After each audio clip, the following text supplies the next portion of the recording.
So my cheating wife is in court right in front of me demanding half of my money because she knows that I'm rich. So I look her in the eyes and the judge and I start laughing saying, "What money? I'm broke."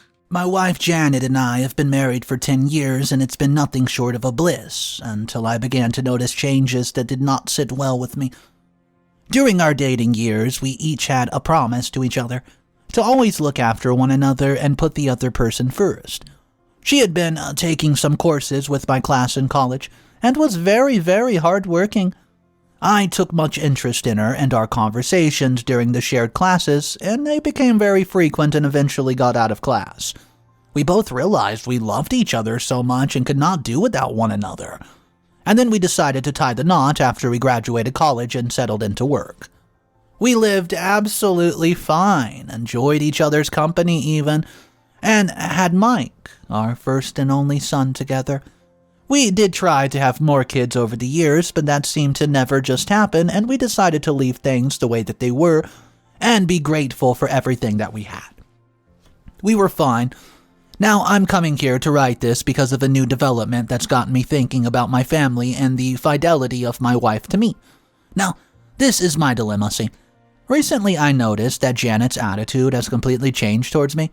It seemed as though the lovely Janet I married went on a vacation and the person who returned was a woman who was simply, just went with the motions, engaged in only activities without passion or compassion. I know it might be difficult to really understand what I'm trying to say, but what I'm saying is that Janet is no longer the person I married and I don't know how to manage this. She's become a lot more distant, not just to me, but also to our son Mike. I've complained a number of times and my words have simply fallen on deaf ears. I even tried to find out if there was anything wrong with her and all she told me was that she was fine. Well, I don't think that she's in any way fine. She's begun to spend less and less time with us, and not just that, she made money demands from me and would not be able to account for them. At first, I just thought that the numerous shopping sprees she went on was coping mechanisms, for the fact that she needed some time alone, away from a wifely and motherly duties. I allowed it and indulged her. I gave her money as she requested, but my suspicion of something not being right were confirmed when one day Janet demanded some money from me. I obliged her and sent the money to her. But this time around, I simply did not walk away when I asked how the money had gone, and she simply told me that she used it to sort out herself physically. Well, newsflash, I can no longer take that. It's simply just not acceptable. I know that there's more behind what's going on. Janet's withdrawal into herself and the less time spent with me and Mike and the insistent spending only points to the fact that something was wrong. Maybe she was planning something, and this is why I'm here telling you guys the story in the first place. Because whatever it is, I'm going to make sure to find out. If Janet's up to no good, then she better be ready because I will catch her before she lands. Do you think I should confront her physically again? What's up, everybody? Mr. Reddito here. So today actually has multiple updates, and you are not going to believe what we find out about what she was planning. Alright, we have 5 updates to get to, so let's go ahead and jump into update number 1. Hey guys, so I took advice of somebody in the comment section and decided to physically engage Janet. This time with the aim of really finding out what's been going on with her and why I feel like our family is on the brink of collapse.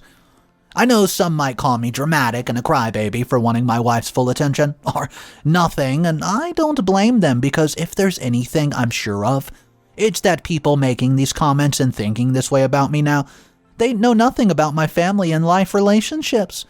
When you get married to someone, they became an integral part of you. And the moment anything happens to that relationship, it becomes a concern for you. So, on this lovely Tuesday evening, Janet was seated in the sitting room watching a television show, and Mike was in his room studying. I believed that time to be the best moment for me to approach the subject, and so I decided to engage her. "Janet, can we talk?" She heard me and wordlessly moved the scarf beside her on the couch so that I could sit beside her like I motioned for her to do. I want you to know that I thought about this well before I even decided to go ahead with it. I had way too many signs as a man to know that something was definitely wrong with my wife and ultimately with my marriage. So, amicably, I sat beside Janet and told her my concerns.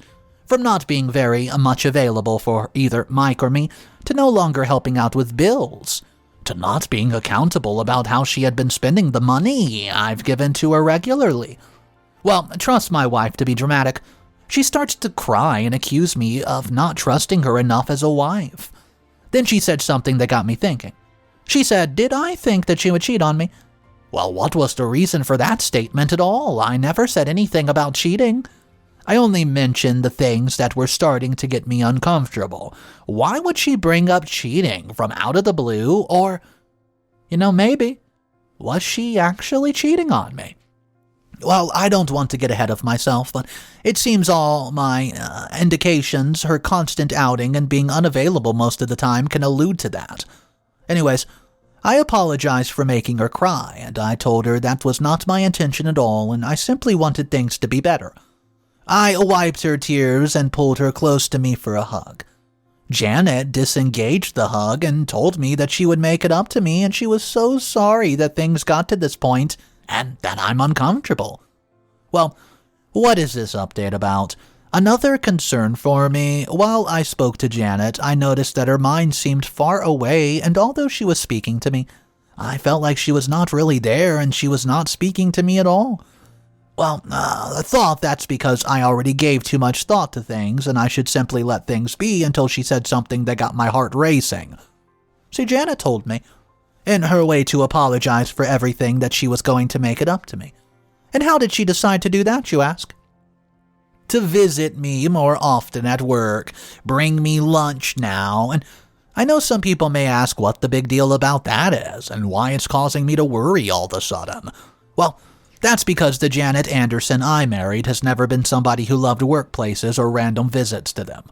If one of the reasons she chose the remote lifestyle workplace, and so far, for her to make a promise that she would visit me not just once or twice, but often. Yeah, that got me thinking. Yes, you might say that she's attempting to make a sacrifice and right her wrongs, but I know Janet too well. If anything, coming to a workplace swarming with managers and employees was out of the option for her. Unless she had a very good reason or attraction to visit. She had only visited once when I was ill at work, and she called. I knew that for her it was fine for me. I did not demand of her to make such sacrifices that had the potential of impacting her mental health. So, to hear her tell me that she would make it up to me by constantly bringing me lunch at work, well, that's new and that's really strange. It's a red flag. She smiled at me just after she said that, and because I didn't want to ruin the moment, I smiled back and just said okay. Now, as I write this down, I'm in a state of dilemma. Am I to believe that my wife has truly decided to sacrifice that much for me, or is there something I'm missing and don't know? Update number 2. So, Janet made good of her word and visited me at work 2 days ago. Don't mind me for thinking like a paranoid person, but the fact still remains that this is most unlikely thing for my wife to do, not even for me. So, the situation looks a bit confusing to me. I was in a business meeting with Max, one of the managers in our company, when I was informed that Janet was here to see me. I immediately told them that she could come, since I was wrapping up the meeting with Max anywho. Janet came dressed in one of the most beautiful dresses I'd ever laid my eyes on. It was her pink body-fitted gown that had a slit just on the right side, all the way up to her left thigh. Now that got me concerned. I mean, to give me lunch dressed like that? The thought flashed thoroughly through my mind, but I tossed it away. She walked past Max to give me a kiss on the cheek, placing the food basket on my table. She smelled nice, and somehow it made my blood boil. I remembered that she and Max had never met, and I decided to introduce them. They shook hands and smiled at each other, and I could swear in that instant that they were not meeting each other for the first time. Well.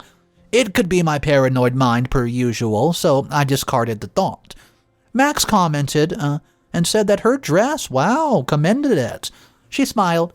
For some reason, I had not remembered to do so. Well, the commendation from Matt brought about a whole new conversation for them. Max asked where she got it, that he would like to get one for his girl, and Janet willingly offered to have her design checked in with him. She went on and on about the different designers that she had and how everything she wore complemented her figure pretty well because her designers ensured that it was just a good fit. I sat there and I listened to them banter about dresses and designers. It was so strange. Janet, who did not like workplaces, was bonding with her husband's coworker, who she met for the first time. So, I bring out the food and told her to join me. She made salad, french fries, and a bit of fried chicken. Well, that was some effort put into making lunch, and a full one at that. I asked if she wanted to come again after unpacking the lunchbox, and she declined. That she had something to eat already, and that brought up another conversation between Max and her.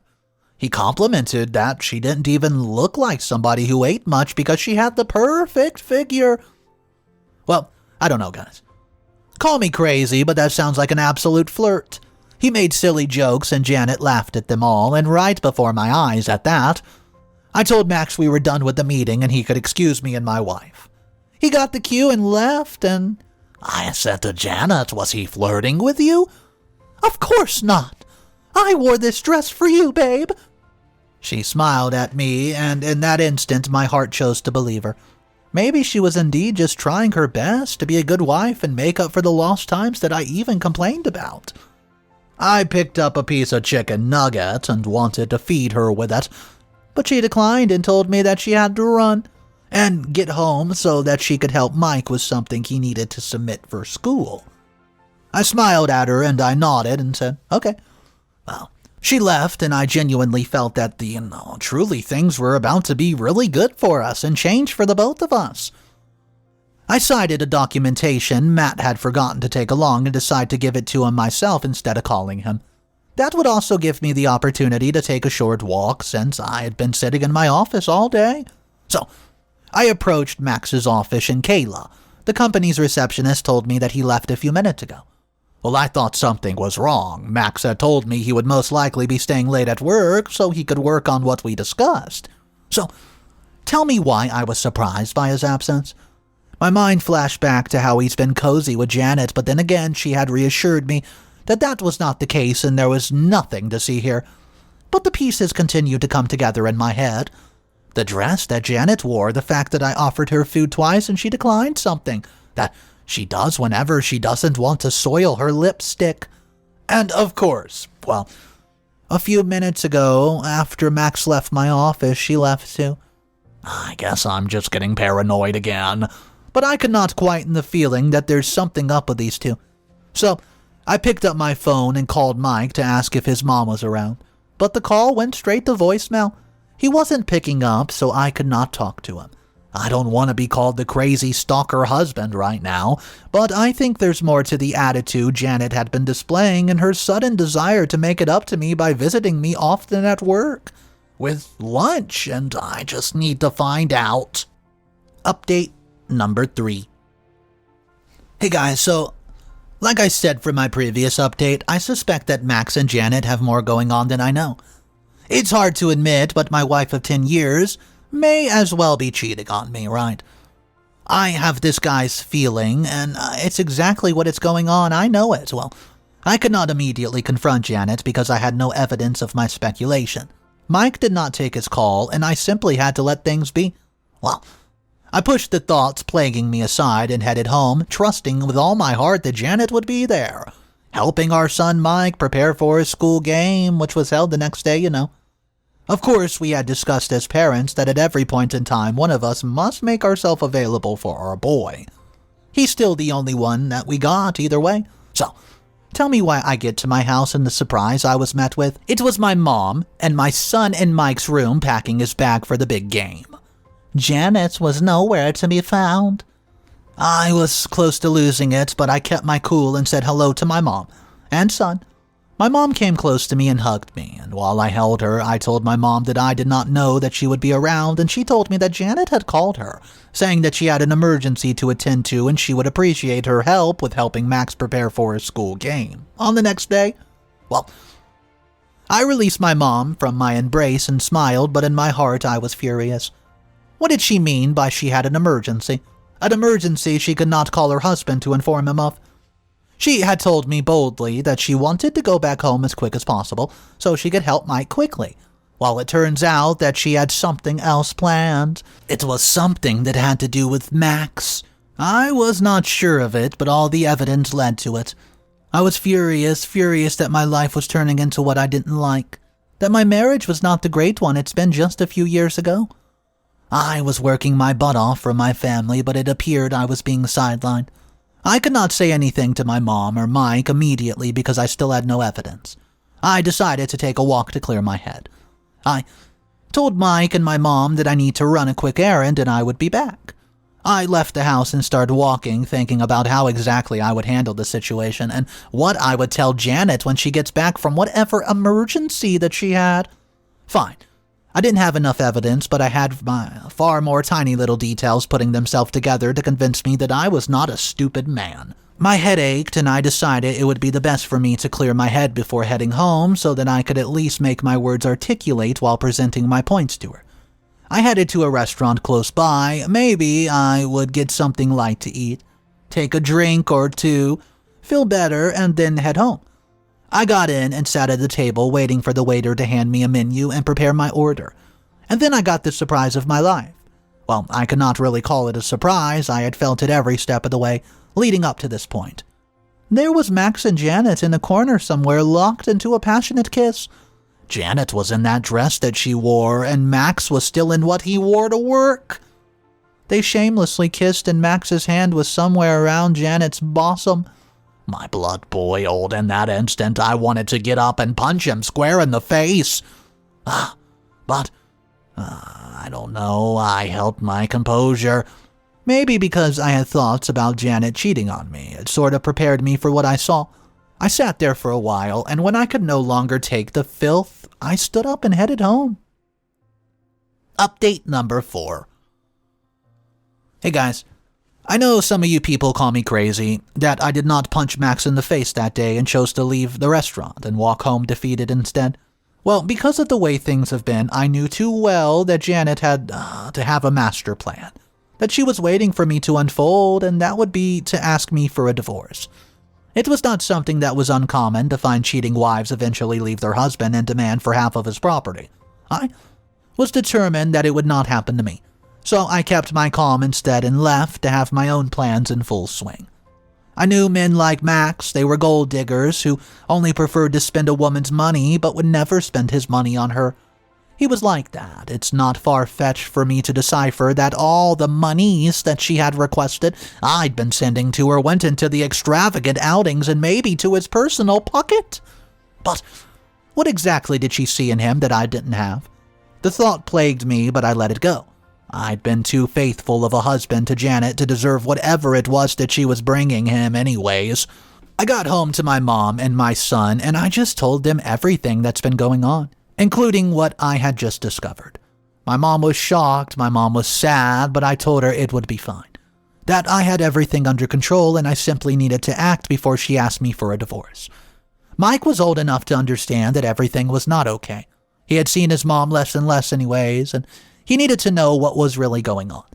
I determined despite the situation, I would have the last laugh. So what did I do? I called my lawyer and had all my money and assets transferred and filled in my mom and son's name, leaving me with nothing. Well, you could officially say that I'm a broke man. Janet thought that she was smart, but there is some smartness outsmarting her. I know some people will come at me to say that what I have just done is evil and wicked. That because she was my wife for a good 10 years, she deserved to have some money when she finally decided to leave me. Well, that's simply your point of view. You're not the one who got cheated on for God knows how long, so you can't say that you know what obtains here. I'm only doing what I can to save myself and the future of my son. Nobody deserves to be treated this way. Nobody. No one who's given commitment of a decade. Anyways, I did what I had to do. As for Max, I'm undecided about what to do with him. Janet's a grown adult, and by the way they looked kissing each other, he did not force her to do anything with him. I know that he would also have a surprise awaiting him, but most of all, I cannot wait to see the look on Janet's face when she finds out her little secret's no longer a secret. And even at divorce, she would not get a penny from me. Update number 5. As you would expect already, Janet came home the next day, with tales of how tired she was and how she had to run out to help her friend who had a family emergency, and she was so sorry she could not help Max. Well, you know what? I was unfazed by everything she said, and I simply smiled. I'd taken a day off work so that I could be home for the next episode of my life that was about to unfold. I called in sick. I was more than ready for all the lies that Janet would tell me. My mom and Mike had left earlier in the day. Mike had a school game, and my mom offered to take him, and thereafter they would both go to her house. I decided that Max should go with her and temporarily be with his grandparents until Janet and I could sort out what was between us. So I confronted Janet like I always did, and of course she told me arrays of lies and fabricated stories. She went on and on until she saw what I was holding out to her. Right there, on my phone, was the video I made of her and Max in that restaurant kissing like starving teenagers. While I sat at the restaurant contemplating going over to that corner to plant a facer right on Max, it occurred to me that I still had no concrete evidence that Janet was cheating on me with Max, and there was all the evidence I needed right before my eyes. I brought out my phone there and then and recorded them for a few moments just before I got up and left. There's no denying it, it's obvious that I had caught her red-handed. Janet had her hand to her mouth, attempting to cover her gaping mouth, and then like someone remote-controlled, she said, "Well, don't take care of me well enough, you don't. All you ever do is complain I'm not doing things with you. Max understands me better." I watched on and allowed her to keep speaking because I knew exactly what this was headed. You want me to update you on how I spend every money you give me, and now you don't even give me any more money anyways. Now I want a divorce. Yeah, of course. Of course she landed at that exact spot I thought she would land. She was a greedy woman, and it did not take long for me to know that this would be the end of it. Well, I told her in response that a divorce was fine by me. Absolutely not the response she was expecting, but a much-needed one. So she could get the papers and I would sign them. She insisted that we go to the court and she was entitled to half my money anyways, and of course I didn't say anything. I simply agreed with her and told her that we would meet in the courtroom. Isn't it amazing that my wife didn't give any thought to what would become of our son? All she was interested in was the money. I kept my cool and told her meeting in the courtroom is the final decision. Well, guys, we went to court, and Janet, like she had said to me at home, said out loud in the courtroom that she's entitled to half of my stuff and demands that it be given to her. The judge gave me an opportunity to speak. Well, that's when I opened my mouth and said, "What half? I'm broke and expecting you to pay me the $300,000 loan you owe me." Of course, that got a gasp from everybody in the courtroom, but especially from Janet. See, a few years into working for my organization, they had needed money for something, and Max had come to me for help. I'd sent $300,000 to him with the consent of Janet, my wife, and with the promise of Max to pay me back. While putting his signature on paper, I had the paper with me in the courtroom that showed that Max still owed me $300,000. Janet watched error as I explained to the judge. She then commented that the loan was true, but that I was lying about being broke. I'm not broke. She said she was too sure that I had more than enough. Well, this is the part that gets interesting to me. The part that I love the most is because I acted ahead of time. The judge had my accounts checked and saw that I had nothing. All that was in my possession was in my mom and son's name and not rightfully mine, which meant I could part with them. And that was when the tears came from Janet. Well, she was crying why? I'd gotten wind of the fact that Max had heard about our divorce and dumped her, since obviously she could no longer provide for his money. She had run out of money, and he was in no way interested in a committed relationship or taking care of Janet. The judge ruled for Janet to pay me the $300,000 instantly, since she was very much aware of the funds and her partner in crime had escaped and left her alone to bear the consequences. I was beyond happy with this. Not only had I succeeded in teaching Janet a bitter lesson, but I also secured the future of Mike, my son. Now I could simply focus on my work and hopefully find a woman who would love my son and me just the way we deserved it. And I left the courtroom feeling like a heavy weight's just been taken off my shoulders. I can't tell you how grateful I am to be able to talk to you guys there. You make it so easy.